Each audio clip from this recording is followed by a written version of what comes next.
Hello family, welcome to my YouTube channel. तो कैसे हैं आप लोग? आशा करती हूँ आप सभी बहुत अच्छे होंगे। मैं भी बहुत अच्छी हूँ। और अभी रात के बज रहे हैं 11:15। हम लोग खाना वाना खा के सात्विक के साथ खेल रहे हैं।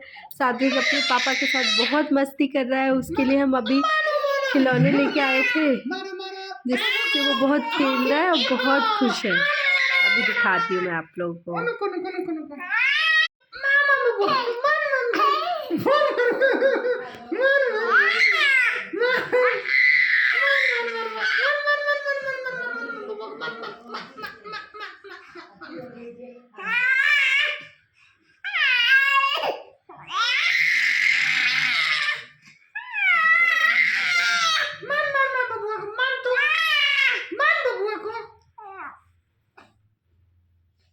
मुख्य फुला गया।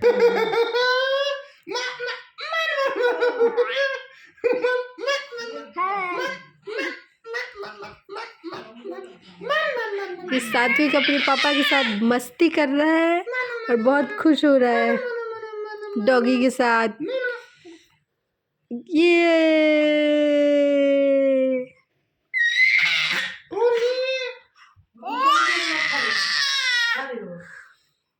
खा के आप क्या खाए? आप क्या खाए?